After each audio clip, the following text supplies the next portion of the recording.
Journaliste spécialiste de la F1 depuis 1978, Jean-Louis Moncey a couvert plus de 500 Grands Prix.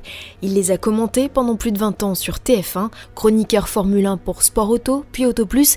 Il a côtoyé les plus grands pilotes, d'Ayrton Senna à Alain Prost, en passant par Lewis Hamilton ou Niki Lauda.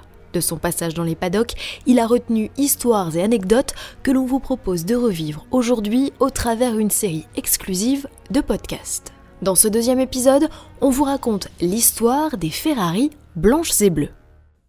C'est une querelle d'experts chez les tifosi, ces supporters invétérés de la Scuderia Ferrari.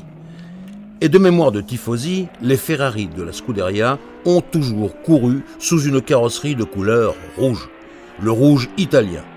Car à l'origine de la course automobile, chaque pays se vit attribuer une couleur de compétition. Rouge pour l'Italie, bleu pour la France, blanc à bande bleue pour les États-Unis, jaune canari pour la Belgique, blanc-argent pour l'Allemagne, vert foncé pour la Grande-Bretagne, entre autres. Certains tifosi affirment que, quelquefois, les Ferrari ont couru revêtus de jaune. Est-ce possible ?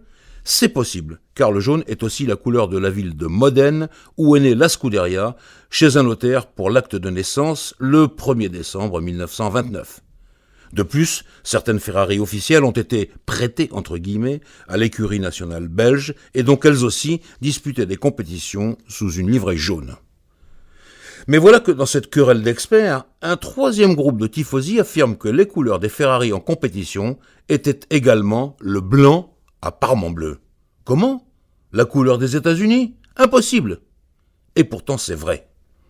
Et ce jour-là, le monde entier, je dis bien le monde entier, découvrit que les Ferrari étaient bleues et blanches. Nous sommes le 25 octobre 1964, jour du dernier Grand Prix de Formule 1 de la saison. Il se dispute à Mexico, au Mexique donc, qui affiche 7 heures de décalage horaire avec l'Europe. L'Europe qui apprendra le résultat de la course dans la soirée à une heure de grande écoute de la radio et de la télévision. Déjà au Grand Prix des États-Unis, le 4 octobre, les Ferrari avaient couru revêtus de bleu et de blanc. Mais avec le décalage horaire, le résultat était passé inaperçu. En plus, les Ferrari n'avaient pas gagné.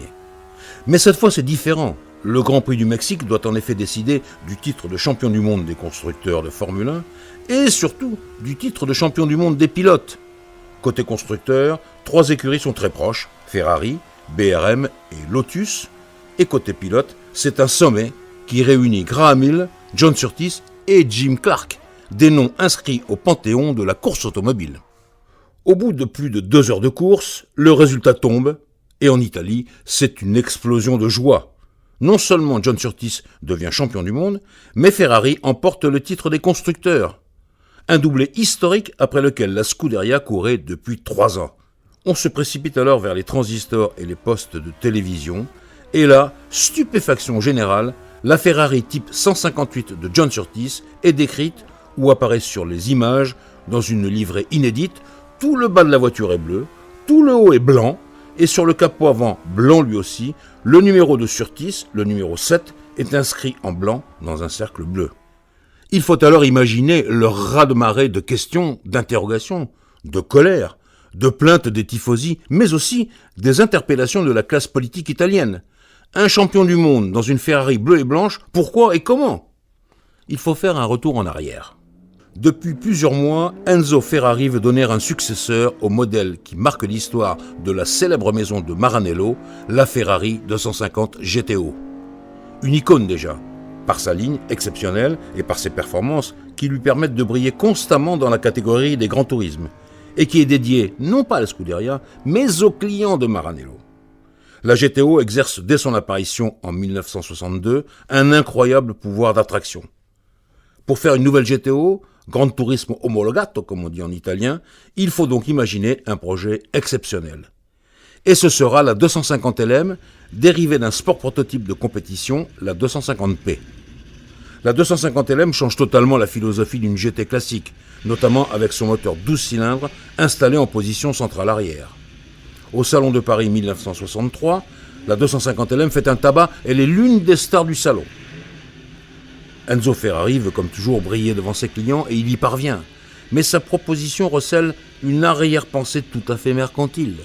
Une des 150 LM sera comme la GTO une voiture à vendre et permettra à Maranello de gagner de l'argent beaucoup d'argent pour financer entre autres la Scuderia. Je vous l'ai dit, la 250 LM tranche véritablement avec toute la production des grands tourismes de l'époque. Et dans le fond, Ferrari pense à une nouvelle GTO qui serait la GTO 64. Enzo Ferrari explique qu'elle est une simple évolution de la GTO 62. Seulement voilà, l'Automobile Club d'Italie et sa commission sportive perçoivent bien le projet de la maison de Maranello, et cette espèce de sport prototype déguisé en GT ne leur dit rien qui vaille. Là-bas, à Maranello, l'ingénieur Ferrari se moque d'eux, en leur demandant de prendre une GT pour ce qu'elle n'est pas.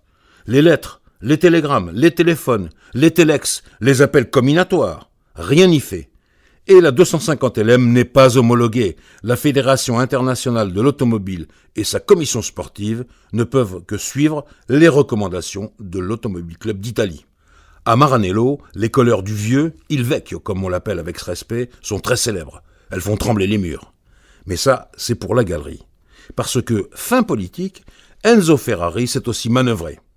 L'Automobile Club d'Italie joue sa partition, Ferrari va jouer la sienne. Il appelle aux États-Unis son vieil ami Luigi Chinetti, l'un de ses premiers clients. Chinetti a construit la réputation du cavallino rampante en Amérique avec son écurie, le NART, le North American Racing Team. La Scuderia va lui envoyer ses machines, et c'est lui, Chinetti, qui va les inscrire au Grand Prix des États-Unis et au Grand Prix du Mexique, avec sa licence américaine. Licence américaine, couleurs américaines, blanc, apparemment bleu. Et voilà pourquoi John Surtees est devenu champion du monde avec une Ferrari qui n'est pas rouge. En Italie, c'est un séisme, du dernier des tifosi jusqu'au monde politique, en passant par les médias qui tirent à boulet rouge sur les soi-disant spécialistes de l'Automobile Club d'Italie. L'affaire retentit jusque dans les murs du Quirinal à Rome, à la présidence de la République. Il faudra quelques jours seulement, et au mois de novembre 1964, moins d'un mois après le Grand Prix du Mexique, la 250 LM reçoit son homologation en GT. Les Ferrari retrouveront désormais cette couleur rouge qui leur va si bien.